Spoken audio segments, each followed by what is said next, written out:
Hello प्यारे बच्चों, कैसे हो आप सभी। मैं उम्मीद करता हूँ कि आप सभी अच्छे होंगे। आज का हमारा टॉपिक है रासायनिक अभिक्रिया के लक्षण या पहचान। रासायनिक अभिक्रिया को निम्न प्रेक्षणों द्वारा हम पहचान सकते हैं। देखते हैं अवस्था में परिवर्तन के कारण, ताप में परिवर्तन के कारण, रंग में होने वाले परिवर्तन के कारण या गैसों के निकलने के कारण।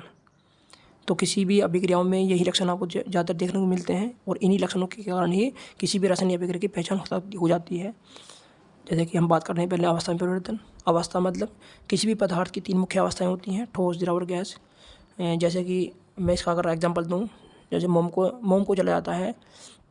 जब मोम को जलाया जाता है तो मोम धीरे धीरे टपकना शुरू कर देता है, अर्थात वो जले फॉर्म में आ जाता है, द्रव अवस्था में आ जाता है। और इसके द्वारा एक मोम को जलाने पर एक गैस भी उत्पन्न होती है जिसे मैं CO2 गैस बोलता हूँ। तो इस प्रकार हम देखते हैं कि मोम को जलाने पर मोम तीनों फॉर्म दिखाता है। यानी वो ठोस अवस्था में भी आता है, वो द्रव अवस्था में भी आता है और गैसीय अवस्था भी अपने दिखाता है। तो इस प्रकार उनकी अवस्था को देखकर हम पहचान सकते हैं। अब है रंग में परिवर्तन। कुछ रिएक्शन ऐसी होती हैं जिसमें आपको रंग में होने वाले परिवर्तन को देखने को मिलते हैं। जैसे कि अगर मैं इसका एग्जांपल लूँ तो हम कुछ साइट्रिक अम्ल लेते हैं और साइट्रिक अम्ल में हम पोटेशियम परमैंगनेट का एडिशन डाल देते हैं। और जैसे ही पोटेशियम परमैंगनेट में साइट्रिक अम्ल को डाला जाता है तो उसका रंग गायब हो जाता है, यानी वो कलरलेस हो जाता है, कलरफुल से कलरलेस हो जाता है। तो इस प्रकार भी हम इस प्रक्रिया के द्वारा रंग में परिवर्तन देखने को मिलता है। तो अब है ताप में परिवर्तन। ताप में परिवर्तन की यदि बात करें तो ताप में परिवर्तन का उदाहरण है, जैसे मैं बिना बुझे चूने में जल को मिलाता हूँ तो एक रिएक्शन होनी शुरू हो जाती है और उसमें धीरे धीरे उसमें मिलती है, अर्थात बुलबुले के रूप में उसमें बाहर निकलती है। और उसमें इतनी निकलती है कि जिस पात्र में यह क्रिया होती रहती है वह पात्र भी बहुत गर्म हो जाता है और इस उष्मा के कारण ही अभिक्रिया का मिश्रण गर्म हो जाता है। तो हम ये देखते हैं कि इस रिएक्शन में अधिक मात्रा में उष्मा उत्पन्न हो रही है, अर्थात ताप में परिवर्तन देखने को मिलता है। अब है गैसों का निष्कासन।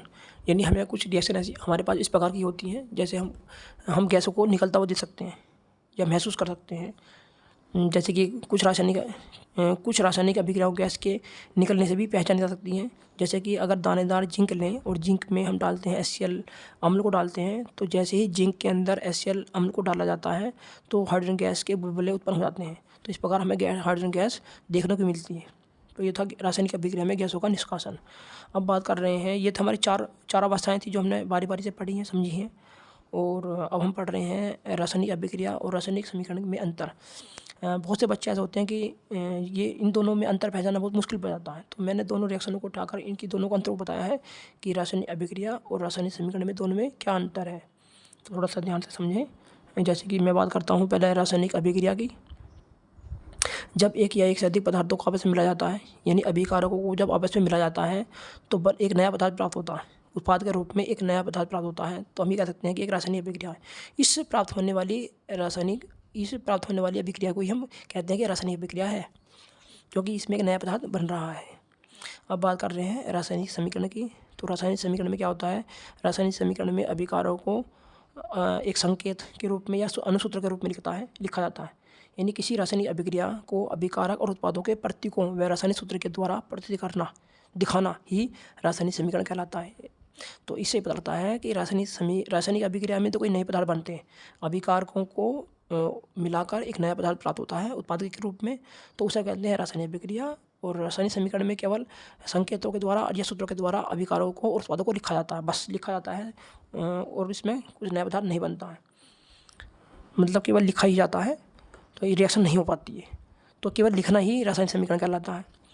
तो ये थे मेरे रासायनिक समीकरण और रासायनिक अभिक्रिया और रासायनिक समीकरण में संबंध।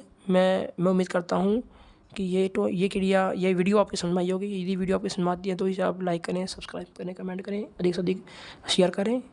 और इसी के साथ मैं अपनी वीडियो समाप्त करता हूँ। Thank you.